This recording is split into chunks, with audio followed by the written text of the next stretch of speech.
की बारगाह में उन्होंने सवाल किया था। अल्लाह के जलीलुल कद्र पैगंबर जनाबे हजरत मूसा अलैहिस्सलाम ने परवरदिगार की बारगाह में अर्ज किया, ऐ मेरे मौला, ऐ रब्बे लम यज़ल व ला यज़ाल, ऐ परवरदिगार तू जिंदगी देता है मगर फिर मार भी देता है, मौत भी दे देता है, तो या अल्लाह किस लिए पैदा करता है, क्यों मार देता है? या अल्लाह जब पैदा करता है तो मार क्यों देता है, मौत क्यों दे देता है? अल्लाह ताला ने हजरत मूसा अलैहिस्सलाम से फरमाया, ऐ मूसा एक काम करो, खेती करो, खेती गेहूं की खेती करो। हजरत मूसा अलैहिस्सलाम को हुक्म रब मिल गया, गेहूं की खेती करो। हजरत मूसा अलैहिस्सलाम ने खेत तैयार किया, जमीन हमवार की, दाना जमीन में डाल दिया, जमीन में गेहूं के दाने डाल दिए गए। अब उसका ख्याल रख रहे हैं, उस दाने से एक छोटा सा पौधा निकल के आया, वो पौधा धीरे धीरे बड़ा होने लगा। हजरत मूसा अलैहिस्सलाम पानी भी देते हैं, ख्याल भी रखते हैं, वो पौधा धीरे धीरे बड़ा हुआ, लहलहाने लगा, फिर वो हवाओं की सरगम पे नाचने लगा, और बड़ा हुआ, अपने शबाब को पहुंच गया, और बड़ा हुआ, उस पर बालियां आ गई, और बड़े हुए वो पौधे। उन बालियों में फिर क्या हुआ, अल्लाह ने दाना डाल दिया, बालियों के अंदर दाना, एक दाने में एक दरख्त निकला, एक पौधा निकला, लेकिन उस पर अल्लाह ने कई बालियां लगाई, एक एक बाली के अंदर कई कई दाने आए। अजीजाने गिरामियुल कद्र गौर से सुनो मेरी बात, बालियों में दाने आ गए, फसल बिल्कुल तैयार हो गई, फसल बिल्कुल पक गई। हजरत मूसा अलैहिस्सलाम ने अब फसल को काट लिया, गेहूं काट लिए, काटने के बाद में गेहूं अलग कर दिया, भूसा अलग कर दिया। अल्लाह ताला ने फरमाया, ऐ मूसा मैंने तुम्हें खेती करने का हुक्म दिया था, मैंने तुम्हें फसल उगाने का हुक्म दिया था, तुम्हें ये कहां से दिमाग में बात आई कि तुमने इसको काट भी दिया, दाना और भूसा दोनों अलग कर दिए। अर्ज करने लगे, मौला ऐ मेरे परवरदिगार, जब तक ये पौधा छोटा था तब तक मैंने इसको नहीं काटा, ये जवान हुआ, शबाब पे आया, मौला मैंने इसको नहीं काटा, लेकिन या अल्लाह फिर एक वक्त वो आ गया कि जरूरी हो गया दाना अलग कर दिया जाए, भूसा अलग कर दिया जाए।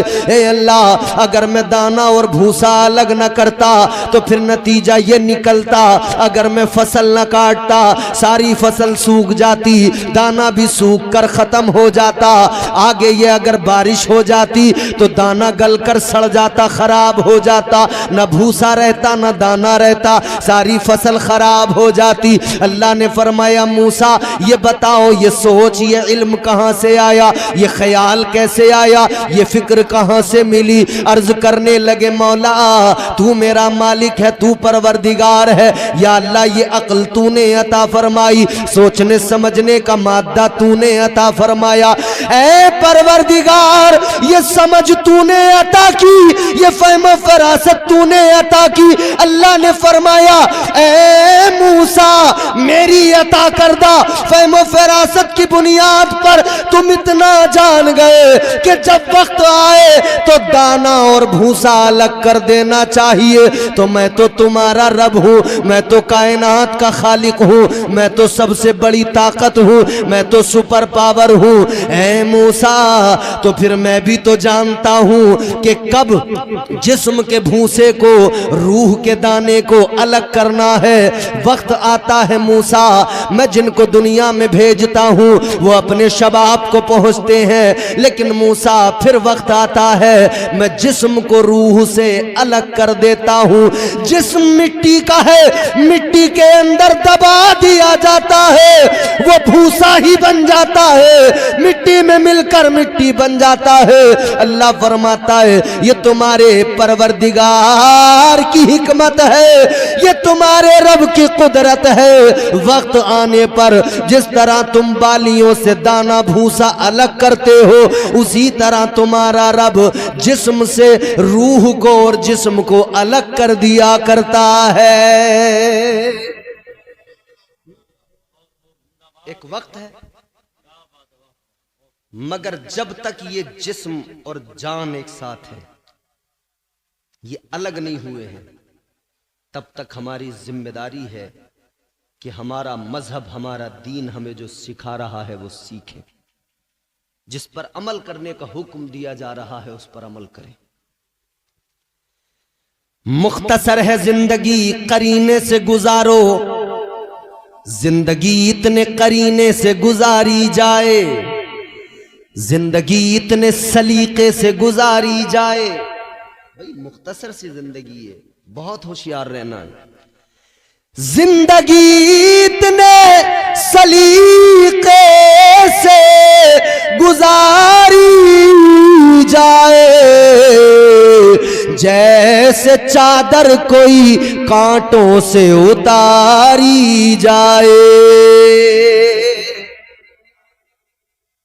मुख्तसर सी जिंदगी है, सलीके से गुजारो। हजरत मूसा अलैहिस्सलाम जलीलुल कद्र पैगंबर हैं।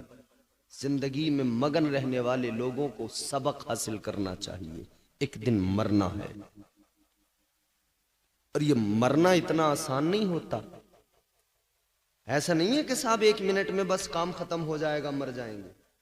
हमारे यहां हम बोलते हैं ऐसा कि साहब अभी सांसें चल रही थी, बस पानी हमने जरा सा मुंह में डाला है, एक बार तो 1 चम्मच पानी पी लिया, दोबारा डाला तो पानी न पी सके, इंतकाल हो गया।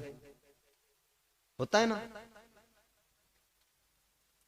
यानी इंसान देखो ना यार, कितना इतराता है, कितना अकड़ता है, जबकि ये जानता है एक दिन अंजाम यही होगा कि अपने हाथ से पानी भी नहीं पी सकूंगा।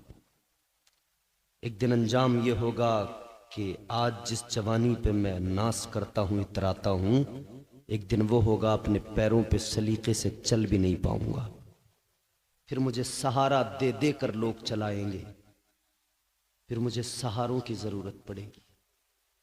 इतना सब जानकर भी आदमी कितना बड़ा अनजान है।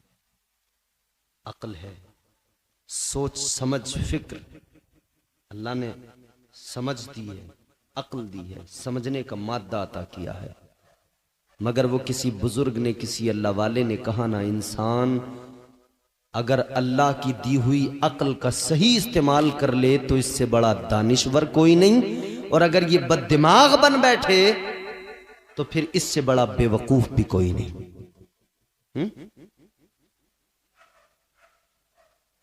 मैं बारहा सुनाता हूं, अल्लाह ने जिंदगी दी है, मौका दिया है, उसका शुक्र अदा करते हुए जिंदगी गुजारो और रब को राजी करो, अपने रब की पहचान करो। रब हम पर बड़े एहसान फरमाता है। बेवकूफ ना बने, अक्लमंद बने। अल्लाह बड़ा प्यार करता है। कितना फरमाया गया, अल्लाह ताला अपने बंदों से 70 माओं से ज्यादा मोहब्बत फरमाता है। कितनी? ए बेटा, अपनी अम्मा से मोहब्बत करते हो? तुम्हारी अम्मा तुमसे ज्यादा तुमसे मोहब्बत करती है। इतनी करती हैं कि तुम उसका हक अदा नहीं कर सकते। मगर जितनी तुम्हारी अम्मा, हमारी माएं हमसे मोहब्बत करती हैं ना, ये क्या, ऐसी 70 माओं की मोहब्बत मेरा परवरदिगार अपने बंदे से फरमाता है। एक अल्लाह वाले, एक पीर दरवेश, सच्चे बुजुर्ग, कोई उनकी बारगाह में कोई मुरीद बैठा था, उनका सच्चा मुरीद, सच्चा पीर, सच्चा मुरीद। आजकल तो पीर भी जाली, मुरीद भी जाली। पीर भी एक नंबर का मक्खार, मुरीद उससे बड़ा मक्खार। पीरों की हालत यह है इमाम साहब किबला, सच्चे पीर बड़े सोच समझ के चुना करें अपने पीर को, मुर्शिद को। आजकल जाली, नकली, फर्जी, डालडा माल बहुत है मार्केट में।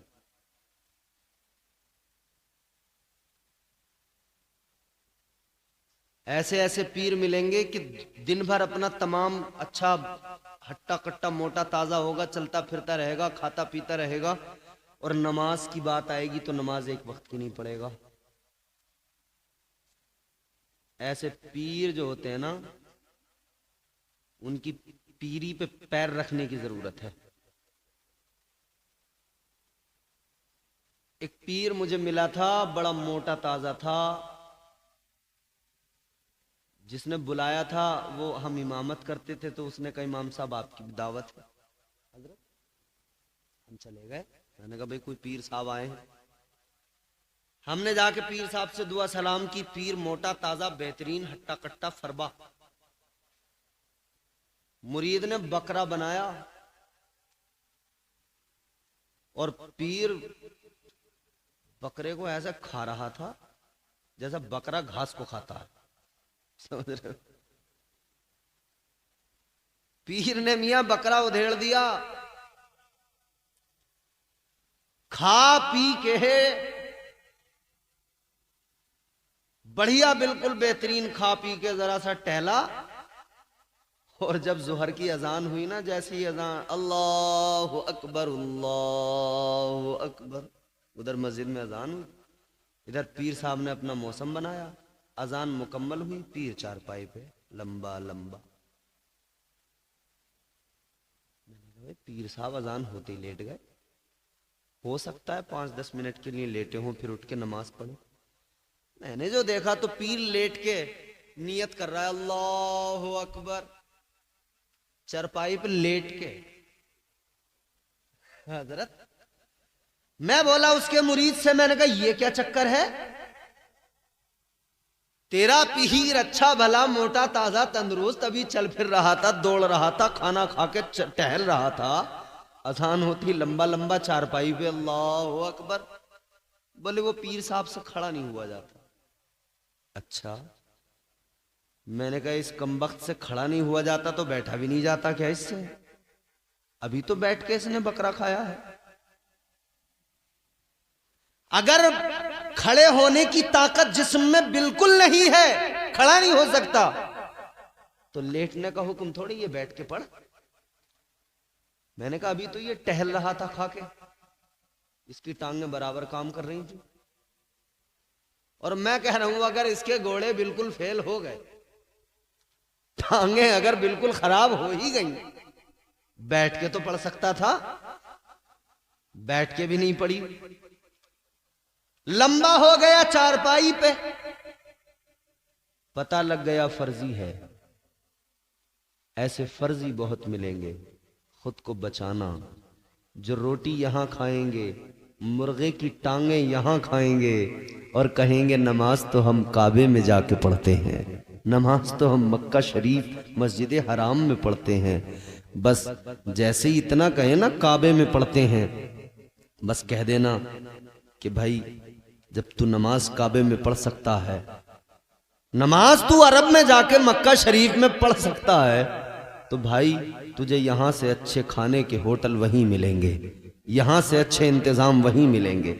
हमने तो हाजियों से सुना है, उम्रा पे जाने वालों से सुना है, वहां कोई भी चला जाए भूखा कभी नहीं मर सकता है। मक्का और मदीना में कभी कोई भूखा नहीं मर सकता है। तो वहां बहुत कुछ मिलता है भाई। जब नमाज वहां पढ़ता है तो आते टाइम खाना भी खा के आया कर। जब नमाज वहां पढ़ता है तो खाना खाने इधर क्यों आता है? तो याद रखें, पीर सच्चा मिलना इस दौर में, पीर सच्चा तलाश करें। पीर सच्चा मिलना इतना आसान नहीं होता। बहरहाल सच्चा पीर था, सच्चा मुरीद था। मुरीद ने कहा, वो पीर ने मुरीद से एक सवाल किया। अल्लाह वाले ने फरमाया एक सवाल है। जी हुजूर क्या है? कहा जरा ये बताओ, अगर अल्लाह ताला तुम्हारी मां को बरोज़े हश्र, तुम्हारी मां को अल्लाह ताला ये इख्तियार दे दे, ये पावर दे दे कि वो अगर चाहे तो तुम्हें जन्नत में भेज दे, वो अगर चाहे तो तुम्हें दोज़ख में भेज दे, यानी फैसला अगर वो करे तुम्हारा मैदान महशर में, तो ये बताओ तुम्हारी मां तुम्हें कहां भेजेगी, जन्नत में या दोज़ख में? सवाल।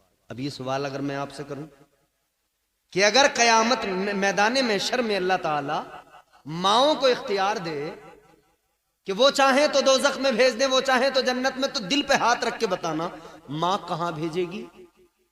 जोर से, जरा जोर से बताएं। जिन्हें जन्नत में जाना है वो शर्माए नहीं। जन्नत में भेजेगी, ये हमारे दिल ने कहा, ये हमारे दिल ने कहा, हमारे यकीन ने कहा, हमारे मां के साथ जो हमारा रिश्ता है ममता का, उस रिश्ते ने कहा। अब गौर करें, अल्लाह वाले ने मुरीद से कहा, अगर मैदान महशर में अल्लाह तुम्हारी माँ को इख्तियार दे कि वो चाहे तो जन्नत में भेज दे, वो चाहे तो दोज़ख में भेज दे, बताओ तुम्हारी माँ तुम्हारे लिए क्या फैसला करेगी? तुम्हारी माँ तुम्हें कहाँ भेजेगी? इतना सुना तो मुरीद ने कहा, ऐ अल्लाह वाले, माँ तो माँ होती है, माँ की ममता के समंदर की गहराई इतनी है कि उसे नापा नहीं जा सकता। माँ के प्यार को, माँ की मोहब्बत को तोला नहीं जा सकता। कहने लगे, ऐ अल्लाह वाले, ऐ मेरे पीर, ऐ मेरे मुर्शिद, माँ बड़ा प्यार करती है औलाद से, माँ अपने बच्चों से बड़ी मोहब्बत किया करती है। कहने लगे, माँ तो माँ है, अगर माँ को अल्लाह ने इख्तियार दिया, यकीनन माँ हर हाल में जन्नत में दाखिल करेगी। कहने लगे, माँ यकीनन जन्नत का फैसला करेगी। इतना सुना तो पीर मुस्कुराने लगे, हंसी आ गई। फिर जरा देखा तो गमगीन हो गए, आंखों में आंसू भी आ गए। मुरीद ने कहा, हुजूर मामला क्या है? अभी पहले आप मुस्कुराए, अब आपकी आंखों में आंसू आ गए, अब आपकी आंखें अश्कबार हो गई। मेरी तरफ देखकर ये जुमला गौर से सुन लेना। अल्लाह वाले ने फरमाया, सुनो, ये माँ की ममता है जिसकी बुनियाद पर तुमने कहा कि माँ जन्नत में दाखिल करेगी, माँ इतना प्यार करती है जन्नत में दाखिल करेगी। अल्लाह वाले ने फरमाया, सुनो, हंसी इसलिए आई, इसलिए मुस्कुराया कि इंसान कितना बड़ा अक्लमंद है, इसे समझ में आता है माँ की मोहब्बत क्या है, माँ की ममता क्या है, माँ का प्यार क्या है, ये जानता है।